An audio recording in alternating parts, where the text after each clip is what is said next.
आज्ञा मोर गोटे परिचय दूसरी मो ना हूँ मुकेश कुमार प्रधान मु टेरिटोरी मैनेजर हिसाब से आम बरगढ़ टेरिटोरी कार्यरत अच्छी राशि सीड्स कंपनी तरफ आम आज गोटे कार्यक्रम करूँ राशि कृषक मित्र से पाखापाखि 40 डिफरेन्ट ग्रामरू आम भल भल अग्रणी चाषी मान इनभाइट करूँ आम आम जो प्रडक्ट अच्छी मेन प्रडक्ट जोटा राशि तारा नंबर हूँ 3200 से प्रोडक्ट को आम गोटे गोटे पैकेट आम सब चाषी मैंने दौचु आज डेमो आकार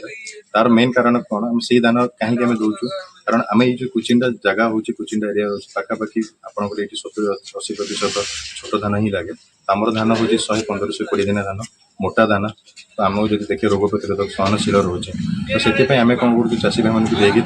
जो क्षेत्र रोचे फिल्ड रोचे से जगह लगे सी निजर आम चाषी मैंने चाष कर निजर आम प्रडक्टर डिफरेन्सीएसन करें तो बस ये जिन समस्त गोटे गोटे पैकेट देकी आम से चलान छाड़ धन्यवाद।